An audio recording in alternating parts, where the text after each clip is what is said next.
बिस्मिल्लाहिर्रहमानिर्रहीम अस्सलाम वालेकुम। DAAD स्कॉलरशिप्स की तीसरी वीडियो के साथ डॉक्टर ज़हीर आपकी खिदमत में हाजिर। नाजरीन, इससे पहले की दो वीडियोस में मैं आपको जर्मनी के लिए जो DAAD स्कॉलरशिप्स दस्तियाब हैं उनकी टाइप्स के बारे में बता चुका हूँ। MS के लिए कौन से स्कॉलरशिप्स हैं, PhD के लिए कौन से हैं, शॉर्ट टर्म कौन से हैं, लॉन्ग टर्म कौन से हैं। और दूसरी वीडियो से हमने एक सिलसिला शुरू किया है जहाँ पे DAAD स्कॉलर्स यानी ऐसे तालिब इल्म जो ये स्कॉलरशिप विन कर चुके हैं उनसे हमने गुफ्तगू का एक सिलसिला शुरू किया है और वो आपको टिप्स दे रहे हैं कि DAAD स्कॉलरशिप्स को कैसे विन किया जा सकता है। आज हम बात करने जा रहे हैं सिद्रा कमल के साथ। सिद्रा ने 2019 में DAAD PhD स्कॉलरशिप विन किया है और इस वक्त वो जर्मन लैंग्वेज कोर्स कर रही हैं और अक्टूबर तक उन्होंने अपनी यूनिवर्सिटी को ज्वाइन कर लेना है जर्मनी में। तो आइए सिद्रा से बात करते हैं और उनसे पूछते हैं कि आखिर उन्होंने DAAD स्कॉलरशिप कैसे विन किया। बहुत शुक्रिया सिद्रा टाइम निकालने के लिए। मेरा आपसे पहला सवाल ये है कि आपको क्या लगता है कि आपकी जो एप्लीकेशन थी डॉट DAAD स्कॉलरशिप के लिए उसमें कैसी क्या खास बात थी कि आ, वो कि इतने सारे लोग होते हैं उसमें से आपको आपकी सिलेक्शन हुई है, तो इस पे कुछ अगर आप कमेंट करें। बेसिकली सर मुझे ये लगता है कि एक तो मेरा रिसर्च प्रपोजल काफ़ी अच्छा मैंने लिखा हुआ था और दूसरा मेरी सीवी जो है आपकी वो बहुत मैटर कर रही होती है क्योंकि बाकी सारे डॉक्यूमेंट्स तो सर्टिफिकेट्स वगैरह होते हैं लेकिन सीवी जो है वो बहुत मैटर कर रही होती है, एक्यूरेट होनी चाहिए। उसके अंदर रिसर्च रिलेटेड जो आपकी स्किल्स हैं, टेक्निकल स्किल्स हैं, उनको बड़ी डिटेल से एक्सप्लेन किया हो और फिर ये पता हो कि अच्छा इस बंदे ने यहाँ पे जाना है तो ये कैसे जो है ना ये सपोर्ट करेगी, इसकी PhD में कैसे ये प्रीवियस स्किल्स जो है वो काम आएंगी। तो एक तो सीवी बहुत अच्छी थी और दूसरा रिसर्च प्रपोजल जो मैंने लिखा हुआ था वो बेसिकली मेरे जर्मन प्रोफेसर थे जिन्होंने काफ़ी हेल्प आउट किया था। उन्होंने एक पोस्ट डॉक की स्टूडेंट थी जो मेरे साथ अटैच की हुई थी अपनी लैब से, तो उससे बहुत ज़्यादा हेल्प हो गई थी मुझे। अच्छा, ऐसा करते हैं ना कि इसको आपने तीन चीजें बताई हैं। एक तो ये है कि रिसर्च प्रपोजल को आपने मेंशन किया, आपने सीवी को मेंशन किया है और बिल्कुल ये दो चीजें आपने मेंशन की है, तो इन दोनों पे बात कर लेते हैं। पहले आप सीवी पे बताएं, सीवी में क्या चीजें होनी चाहिए, क्या खास बात का ख्याल रखना चाहिए सीवी बनाते हुए। हाँ जी, सीवी के अंदर जो मैंने लोगों की मिस्टेक्स देखी हैं वो ये देखी हैं कि एक तो स्पेसेस बहुत ज़्यादा एम्प्टी छोड़ती और दूसरा ये कि कुछ तो स्पेलिंग गलत लिख दी है या फिर ऐसी चीज़ें जो रिसर्च से रिलेटेड होनी चाहिए थी। जिस तरह के मैंने काम किया था पॉलीमराइजेशन टेक्निक्स के ऊपर, तो मैंने उसको बताया कि मैंने ये पॉलीमराइजेशन टेक्निक्स जो हैं ये मैंने खुद की हुई हैं, ये मुझे आती हैं। मैंने टेक्निक्स के नाम लिखे, फिर उसके बाद मैंने कैरेक्टराइजेशन टेक्निक्स जो मुझे आती थी उनको भी बताया, सॉफ्ट स्किल्स को भी बताया। तो मेरे ख्याल से जो मिसिंग होता है लोगों के लिए वो लैब की जो एक्सपेरिमेंटल स्किल्स होती है ना वो बहुत मिसिंग होती है कि साइंटिफिक लैंग्वेज में उन्होंने बताया नहीं होता कि हम क्या कर सकते हैं। उन्होंने किया होता है लेकिन वो बताते नहीं है उस तरह से। तो एक तो ये पॉइंट बहुत इंपॉर्टेंट होता है और अच्छा, दूसरा आपने ये कहा कि जो आपकी स्किल्स हैं, एक्सपेरिमेंटल स्किल्स, वो हाँ जी आपने क्लियरली मेंशन करनी है। जो जी हैंड्स ऑन आपको एक्सपीरियंस है, लेट्स से किसी इंस्ट्रूमेंट के ऊपर काम करने का, वो आपने मेंशन करना है।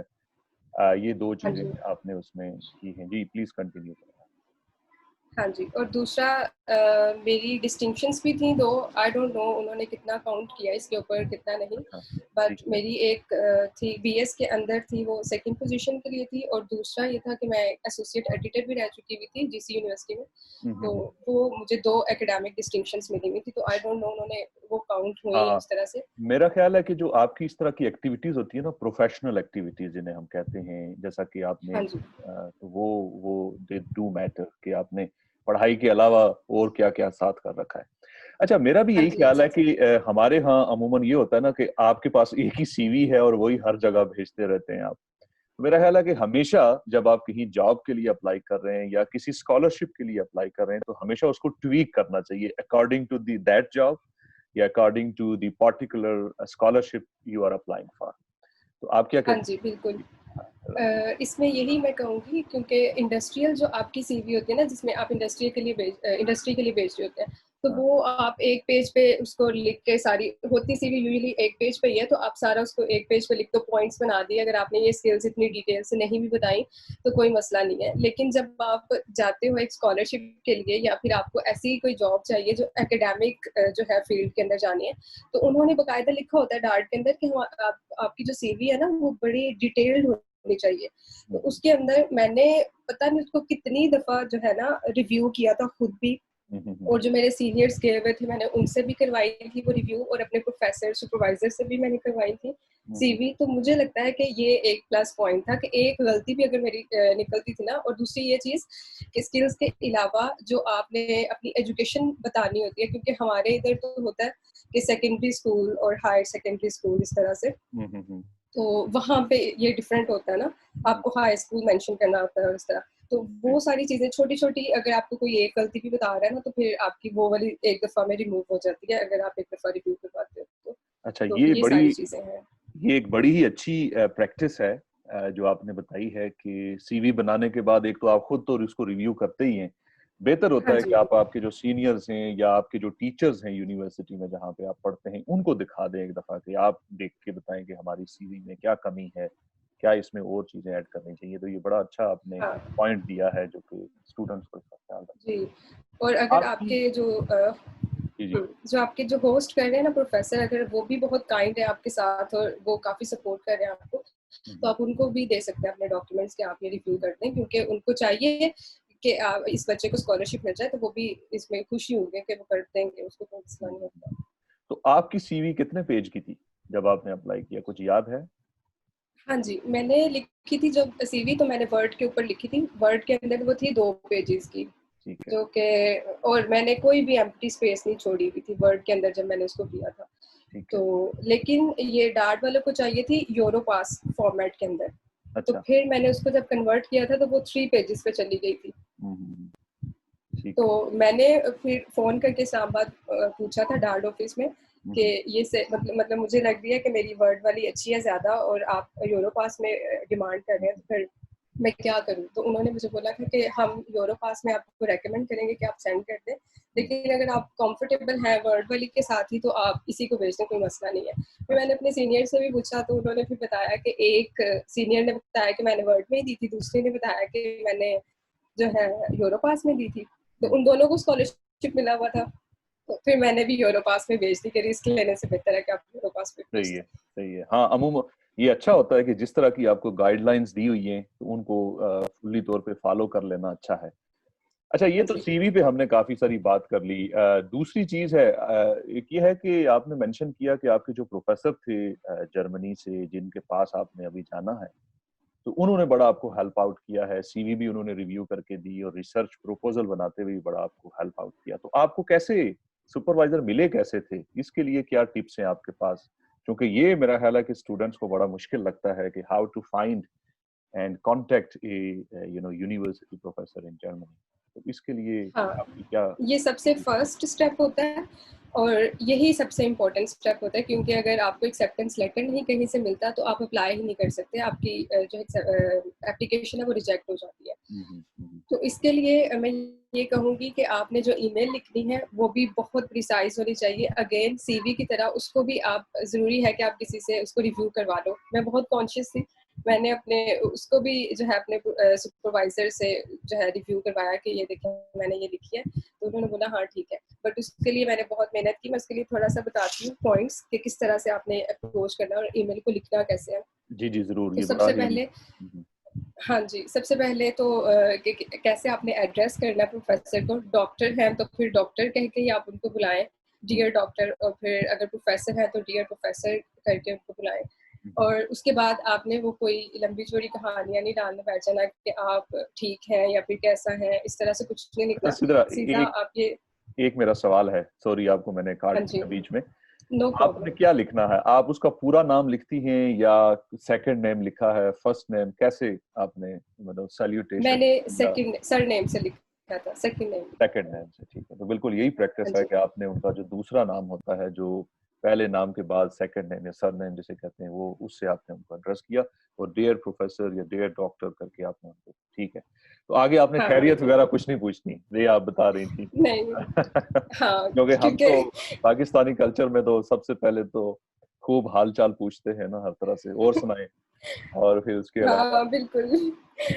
एक्चुअली मैंने ना ये डार्ट के ऊपर मैंने जाके देखा भी था कि किस तरह से जो है ना प्रोफेसर को अप्रोच करते हैं, तो उन्होंने लिखा हुआ था कि जर्मन्स जो है ना इतने ज्यादा फ्रेंडली नहीं होते। हाँ तो ये बड़ा वियर्ड लगता है उनको कि आप पहली दफा किसी से बात कर रहे हैं और हाँ आप उनसे हाल पूछने बैठ गए हैं। तो आप जो है ना डायरेक्ट काम की बात करें, टू द पॉइंट बात करें, इस तरह हाँ, से इतना लिखा गया था। टाइम भी तो नहीं मैंने होता ना ये, प्रोफेसरों के पास कि वो मतलब तफसीलन सारा हाँ कुछ जी, पढ़ते रहें, लंबी लंबी ईमेल्स पढ़ती रहें, ठीक है। हाँ बिल्कुल। तो मैंने सिर्फ एक पैराग्राफ लिखा था और उसके अंदर सबसे पहले मैंने ये लिखा था कि करंटली मैं उस वक्त रिसर्च असिस्टेंट थी लम्स में। तो मैंने ये लिखा था कि मैं अभी रिसर्च असिस्टेंट हूँ और फलां फलां सुपरवाइजर के साथ काम कर रही हूँ। और फिर उससे फौरन बाद मैंने लिख दिया था अगली लाइन में कि प्रीवियसली मैंने जो है ना इस प्रोजेक्ट के ऊपर काम किया हुआ है एमएस के अंदर, अपने इस थीसिस के ऊपर। ये मेरा टाइटल था, यानी कि टाइटल एग्जैक्ट नहीं लिखा था, बस बता दिया था ब्रीफली कि मैंने इसके ऊपर काम किया हुआ है। और फिर मैंने ये सारी चीज़ें नहीं बताई कि बीएस एमएस कहाँ से किया हुआ है, जस्ट मैंने ये मेंशन कर दिया था कि मेरी अंडर ग्रेजुएट स्टडीज़ और एमएस स्टडीज़ जो है ना वो सारी की सारी केमिस्ट्री के अंदर है, क्योंकि मैं केमिस्ट्री के लिए अप्लाई कर रही हूँ तो वो केमिस्ट्री में थी, बस ये लिखा था। और फिर उसके बाद मैंने ये उनको बताया नेक्स्ट टाइम में कि मैं डार्ट के लिए अप्लाई कर रही हूँ आजकल, और फिर मैंने डिफरेंट रिसर्च ग्रुप्स एक्सप्लोर किए, तो फिर मुझे आपका रिसर्च वर्क नज़र आया और आपके रिसर्च वर्क में ये वाली जो चीज़ थी ना वो मुझे ज़्यादा इंटरेस्टिंग लगी है। मैंने एक पब्लिकेशन जो थी ना वो उनकी पढ़ के, एक तो आपको ग्रुप से भी आइडिया हो जाता है कि क्या क्या उनके इंटरेस्ट है, लेकिन ज़रूरी है कि अगर आप स्पेसिफिकली जा रहे हैं ना एक प्रोफेसर के पास तो आप जनरल ईमेल ना लिखें, आप एक लाइन ऐसी ज़रूर लिखें, एक या दो पब्लिकेशन उनकी पढ़ के कि अच्छा ये वाला जो काम था ना ये मुझे बहुत अच्छा लगा, तो एक लाइन में मैंने वो बता हाँ, दिया। इसको कहते हैं ग्रेट हुक, कि आपने जो है ना उनको आई कैच करवाना है, वो उसको लगेगा कि यार ये इसने तो मेरे पेपर्स पढ़े हुए हैं। तो ये हाँ चीज जो है ना एग्जैक्टली। लोग मिस करते हैं, तो आपको लाजमन उनके जो वेबसाइट होती है प्रोफेसर की, रिसर्च ग्रुप के अंदर रिसर्च देख के, पब्लिकेशंस देख के, कोई ना एक चीज अपनी उस ईमेल में डालनी होती है एज ए हुक, कि ताकि वो कैप्चर करे उसकी अटेंशन को, कि यार उसको भी लगे कि ऐसे नहीं आ गया ईमेल, उसने हजारों को सेंड टू ऑल की हुई है, बल्कि सही मेहनत करके इसने जो एग्जैक्टली उनको जरा आपने थोड़ा सा अपना चूरन बेचना होता है ना कि देखे मैं ऐसे ही नहीं आ रहा। नहीं, this is how things work actually in academia. तो एग्जैक्टली। बिल्कुल ये प्रोफेशनल वे है लोगों को भी कांटेक्ट करने का। अच्छा, हाँ तो आपने वहां पे तो मेंशन किया था कि मैं क्या करना चाहती हूँ आपके पास आके? मैंने ये नहीं एग्जैक्ट बताया था कि मैं आपके पास आके क्या करना चाहती हूँ, वो मैंने इस तरह से बताया था कि मुझे ये वाला काम आपका बहुत अच्छा लगा है और मैंने पहले ये वाले प्रोजेक्ट्स जो है ना वो किए हुए हैं इससे रिलेटेड। ठीक है। और अब मैं चाहती हूँ कि मेरी ये वाली स्किल्स और एबिलिटीज इम्प्रूव हो जाए, तो मुझे ये लगता है कि आपकी लैब में आकर मैं ये इम्प्रूव कर सकती हूँ। तो अच्छा, मैंने इस तरह से ऊपर लिखा सही था। सही तो सही। फिर हाँ, फिर एंड पे मैंने लिख दिया कि I will be very thankful if you could host my PhD. Hmm, और साथ में मैंने सिर्फ सीवी अटैच की थी और कुछ भी अटैच नहीं किया था। मैंने देखा है कि लोग बहुत सारे डॉक्यूमेंट्स भी अटैच कर देते हैं हम्म, पहली दफ़ा ईमेल में ही ना, हम्म, अपने डॉक्यूमेंट सारे, अपनी एजुकेशन के सर्टिफिकेट्स जितने भी होते हैं मैट्रिक से लेके एंड तक वो ऐड कर देते हैं। साथ में अगर किसी ने रिसर्च प्रपोजल लिखा हुआ है वो भी डाल देते हैं, हाँ, मोटिवेशन लेटर भी डाल देते हैं। लेकिन मैंने सिर्फ सीवी अटैच की थी और फिर मैंने उनको बोला था कि अगर आपको कोई और डिटेल्स चाहिए मेरे रिसर्च एक्सपीरियंस पे या फिर किसी भी चीज़ से तो आप मुझे बताएं, मैं आपको सेंड कर दूँगी।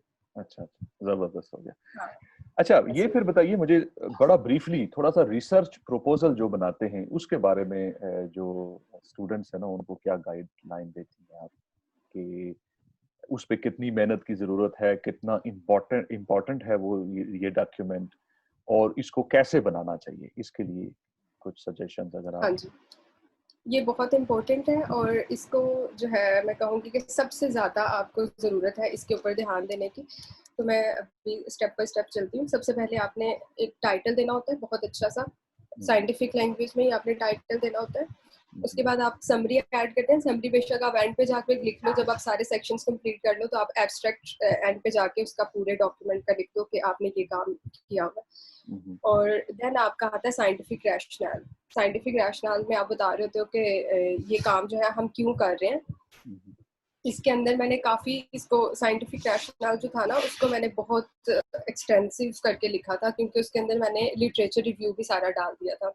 मैंने बताया पहले पैराग्राफ में कि हम ये करना चाह रहे हैं और क्यों करना चाह रहे हैं, फिर उसके लिए पूरी स्टोरी बिल्ड की कि पास्ट में लोगों ने इस तरह से काम किया हुआ। मैंने प्रॉपर रेफरेंसेस डाल के बहुत ज़्यादा, मुझे लगता है मैंने 30 तक तो रेफरेंसेस डाले ही होंगे कि ये इतने पेपर्स पढ़ने के बाद, हर चीज़ को डिस्कस करने के बाद कि ये लोगों ने काम किया था, उनके ये आउटकम्स थे, और फिर ये वाला गैप जो था ना वो अभी तक मिसिंग है लिटरेचर में, तो हम इस गैप को फिल करने के लिए ये करना चाह रहे हैं।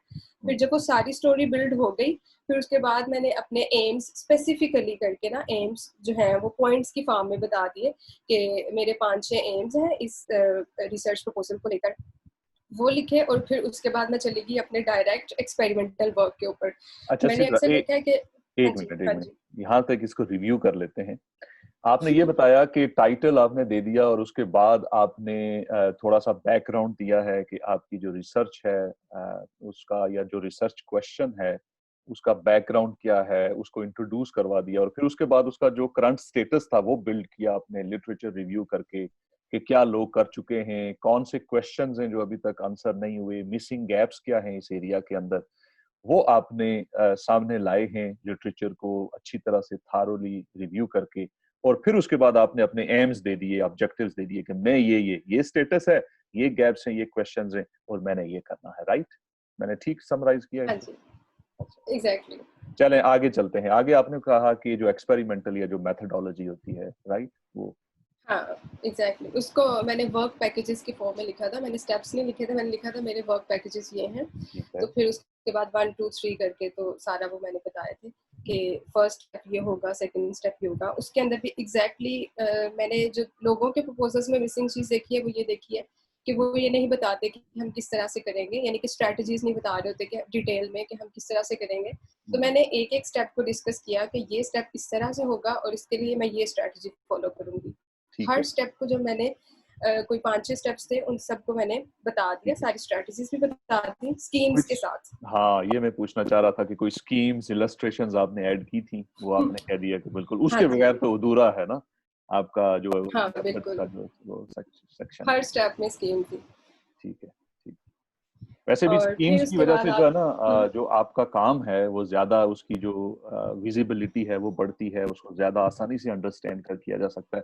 दे नाइसली हाँ जी सरप्राइज कि आप क्या प्रपोज करते हैं, तो वो कम हाँ, टाइम में क्योंकि ज्यादा चीजें अगर आप उसमें से ले लेते हैं। एग्जैक्टली। हाँ किसी का अगर पूरा पढ़ना भी नहीं है, इतना बड़ा रिसर्च प्रपोजल 10 पेजेस तक डिमांड किया होता है, तो फिर वो सारी समरीज उसको स्कीम्स को देख के ही रिव्यू कर सकते हैं कि अच्छा क्या क्या करना चाह रहे हैं। ठीक हो गया। So then comes your characterization techniques। तो characterization techniques में भी मैंने briefly तो नहीं, खैर उसमें भी पॉइंट्स बना दिए थे बट बहुत ज्यादा नहीं, मतलब स्टेप्स तो मैंने बहुत डिटेल में बताए थे बट इसको मैंने ब्रीफली बता दिया था कि ये सब करने के बाद हम कौन से टेस्ट करवाएंगे, कौन सी characterization techniques जो है वो हम यूज करेंगे और फिर जो है किस तरह से हम इसको लेके चलेंगे, किस टेस्ट को किस मकसद के लिए इस्तेमाल करना है, बस आपने ये बता दिया। ठीक है, राइट। हाँ जी बिल्कुल। और हाँ जी, अच्छा, फिर अब उसके मुझे बाद मैंने ये जी जी प्लीज। उसके बाद मैंने मोटिवेशनल लेटर हमें चाहिए नहीं होता, तो मैंने इसी के अंदर थोड़ा सा ना 1-2-3 पैराग्राफ्स लेके अपना पर्सनल एक्सपीरियंस और मोटिवेशन जो थी मेरी इस रिसर्च प्रपोजल के लिए वो मैंने कैरेक्टराइजेशन टेक्निक्स के बाद ही ऐड कर दी थी यहाँ पे। और फिर उसके बाद मैंने टाइम स्केड्यूल जो था, जो आपको डिमांड कर रहे होते हैं कि आप एक टाइम लाइन हमें बताएं कि किस तरह से आप इसको लेके चलेंगे जी जी अपने 3-4 साल के एरिया में, तो उसको फिर मैंने बताया था। फिर एंड पे रेफरेंसेस आपके आ गए थे। तो ये सारा रिसर्च प्रपोजल था। सही हो गया। तो ये आपने बड़ा अच्छी तरह से बता दिया कि इसमें क्या है। एंड में आपने जो प्लान है, प्लान वर्क का, उसको किस में 6-6 महीने में उसको डिवाइड किया था आपने, या एक एक साल का किया हुआ था वर्क प्लान? क्या किया? वो एग्जैक्टली मैंने एक्यूरेटली देखा था कि कौन से काम को कितना कितना टाइम लगेगा। जैसे फर्स्ट स्टेप को मैंने 10 महीने लगा दिए थे क्योंकि उसमें लिटरेचर भी आपने करना होता है, तो वो 10 मंथ्स तक चला गया। फिर उसके बाद 6-6 महीने के हिसाब से, और फिर एंड पे जो आपने थीसिस वगैरह लिखना होता है तो फिर उसको मैंने ज़्यादा टाइम लगा दिया था कि वो पहले साल से लेके एंड तक वो आपका 7 साल चलता जाता है। तो इस तरह से मैंने टेबल की फॉर्म में मैंने बता दिया था। सही हो गया, सही हो गया। अच्छा, अब मुझे एक आखिरी जो आपसे मेरा सवाल है वो ये है कि इंटरव्यू कैसा हुआ था आपका, और क्या-क्या पूछते हैं उसके अंदर, और कैसे तैयारी करनी चाहिए उसकी? हाँ जी, इंटरव्यू की कॉल आती है 2 महीने के बाद। अगस्त में आपकी एप्लीकेशन सबमिट हो गई, सितंबर, अक्टूबर आपको टाइम मिलेगा, नवंबर के शुरू में आपको कॉल आ जाती है, फर्स्ट वीक ऑफ नवंबर आपको जाना होता है ठीक है। इंटरव्यू के लिए। अब वहाँ पे जाके जो हम लोगों के दिमाग में क्वेश्चंस आ रहे होते हैं वो ये होते हैं कि अच्छा आपने पीएचडी क्यों करनी है, आपने जर्मनी क्यों जाना है, इस तरह के क्वेश्चंस मुझे सुनने में आया कि ये पूछेंगे सारे लोग ना आपसे, पूछेंगे कि आपको जर्मनी की स्टेट्स पता है और इस तरह की ना। तो मैंने उस तरह से भी तैयारी की हुई थी, लेकिन स्टिल मैंने अच्छी सी गाइडलाइंस भी ली हुई थी अच्छा। कि कैसे करना। तो उन्होंने जो है, एक पैनल था, कोई 10 लोग होंगे ऑलमोस्ट। ठीक है। तो उसमें 2 आपके सब्जेक्ट के होते हैं, हम्म। केमिस्ट्री के थे 2, और बाकी दूसरे लोग भी आ रहे होते हैं ना, मैथ्स के भी साथ ही इंटरव्यू चल रहे थे, तो 2 उनके थे, अगर किसी और के तो 2 उनके होंगे, और एक एचआर की होती है बैठी भी वहाँ पे, और दूसरी जो इस्लामाबाद ऑफिस वाले होते हैं, एक उनमें से बैठा होता है, और एक साइकोलॉजिकल जो आपको असेस कर रहा होता है ना, एक वो बैठे होते हैं। ठीक है। तो एकदम से आपने जाके डर नहीं जाना। पहली टिप तो ये है कि इतने ज्यादा लोग हैं, हाँ, इतने तो सारे बंदे डरना देख के तो बिल्कुल भी वैसे ही नहीं है। बंदा जो है ना और दूसरी परेशान हो जाता है। ठीक है। एग्जैक्टली तो ये काम नहीं करना, क्योंकि वो सारे बस आपको देखेंगे, वो कुछ भी नहीं कहेंगे, वो लिटरली आपको देखेंगे और कुछ भी नहीं कहेंगे, बस 2 लोग आपका इंटरव्यू लेंगे। अच्छा। तो और दूसरी मोस्ट इम्पोर्टेंट ट्रिक जो है वो ये है कि आपने ये नहीं समझना कि वो लोग इस तरह के आपसे जनरल क्वेश्चंस करेंगे, क्योंकि वो आते हैं 1 हफ्ते के लिए वहां से, जर्मनी से इस्लामाबाद में स्पेशल अच्छा। इंटरव्यू लेने के लिए। तो वो यहाँ पे सिर्फ ये पूछने के लिए नहीं आते कि आपकी मोटिवेशन क्या है और आपने जर्मनी में क्यों जाना है, वो आपको चेक कर रहे होते हैं कि आपने जो 3-4 साल अपने आपको पैसे देने हैं ना, वो आपने कहाँ लगाने हैं, तो क्या काम कर रहे हैं आप, आपको आता है, पता है आपको कुछ या नहीं। तो वो आपका जो रिसर्च प्रपोजल होता है ना, उसी में से सारी चीजें पूछते हैं। तो इसलिए रिसर्च प्रपोजल को बहुत अच्छे से रीड आउट करके जाना है, सारे क्वेश्चंस उसी में से होंगे। अच्छा। अच्छा। ठीक है। तो आपसे उन्होंने नहीं पूछा कि आपने जर्मनी जाके क्या करना है और आखिर जर्मनी ही क्यों जाना चाहती हैं? नहीं, ऐसा कुछ भी नहीं पूछा। इवन मैं अच्छा, वैसे मैं मेरी कल प्रिपेयर भी थी। बात हो रही थी जफर इकबाल से, तो जफर इकबाल ने बताया कि उससे तो उन्होंने पूछा था। मुझे याद पड़ता है कि मेरा जब इंटरव्यू हुआ था तो मुझसे भी जो डार्ट के लोग हैं उन्होंने स्पेसिफिकली ये क्वेश्चन पूछे थे कि आप जर्मनी ही क्यों अच्छा जाना चाहते हैं। और मैं भी सही होमवर्क अच्छा किया अच्छा। हुआ था। मैंने उन्हें ये बताया, चूंकि मैं केमिस्ट्री में जा रहा था, तो मैंने कहा कि भाई देखें, सीधी सी बात ये है कि मैं केमिस्ट्री पढ़ता हूँ। 1869 में फ्रेडरिक वोहलर था, ऑर्गेनिक केमिस्ट्री उसने बुनियाद रखी। तो किताबों में जहां पर भी मैं देखता हूँ तो जर्मन जो प्रोफेसर होते हैं, साइंसदान होते हैं, उनके नामों से भरी हुई है। 1906-7 से लेके आज तक, उस वक्त मेरा ख्याल 2006 था या 7 था, तो मैंने उन्हें बताया कि 27 नोबेल प्राइज जो है केमिस्ट्री के अंदर वो जर्मन ने लिए हुए। तो वो इस वजह से मुझे लगता है वाओ। कि उनको लग गया कि यार ये तो काफी काम करके आया हुआ। दूसरा, उनसे मुझसे पूछी थी कि आप जर्मनी की स्टेट्स कितनी है, तो आप जिस जगह जाना चाह रहे हैं वो किस स्टेट में आता है। तो मुझे इत्तेफाक से पता था कि शायद ये चीजें पूछी जा सकती हैं, तो मैं जवाब दे गया इन तीनों चीजों के। तो आई थिंक कि ज्यादातर बिल्कुल क्वेश्चन जो हैं वो आपके रिसर्च से रिलेटेड ही हैं, जो आप प्रपोज कर रहे हैं उसी से पूछते हैं। समटाइम्स आपको जैसा कि मैंने आपको बताया कि कुछ सवाल वो आपसे ये भी पूछ लेते हैं कि जर्मनी क्यों जाना चाहते हैं, और ये इस तरह। अच्छा, हाँ, चलो फिर दोनों का नॉलेज होना चाहिए। हाँ मैंने भी हाँ होमवर्क दोनों के लिए किया हुआ हाँ। था, तो अच्छा लेकिन है कि उन्होंने दोनों के लिए पूछा कर मुझसे लें। बस यही था। हाँ, हाँ। सही है। तो चले, बहुत शुक्रिया सिद्रा, मैंने आपका काफी टाइम ले लिया, लेकिन जो आपने इंफॉर्मेशन दी है I think it's really valuable. जो लोग इस वक्त तैयारी कर रहे हैं, स्पेशली जो पीएचडी के लिए इस वक्त अप्लाई करने जा रहे हैं, या अगर जो लोग एमएस के लिए भी जाना चाह रहे हैं, उनके लिए ये इंफॉर्मेशन बड़ी ही मुफीद होगी। बहुत शुक्रिया आपका। और no problem sir, I am very happy to be here. अ, तो मुझे भी यही लगता है, क्योंकि अपनी टाइम पे मैंने बहुत ज़्यादा लोगों से पूछा था कि कैसे क्या क्या करना है एक एक डॉक्यूमेंट के लिए। तो आई थिंक ये बहुत हेल्प हो जाएगी काफ़ी सारे लोगों की, हर चीज़ को जो इतना डिटेल से हमने बता जी दिया, जी जी जी, तो बिल्कुल। बहुत ज़्यादा हेल्प हो जाएगी उनकी। बहुत बहुत बिल्कुल होगा। और बहुत बाकी शुक्रिया। यही मैं कहूँगी कि सीरियस होके और डेडिकेटेड होके करें इसको, एप्लीकेशन को। हाँ, और बाकी अल्लाह पे यकीन रखें, सारा कुछ उन्होंने करना होता, तो आपको नहीं चल पता होता कि कौन सी चीज़ ज़्यादा अच्छी है। चलें, ठीक है, बहुत शुक्रिया।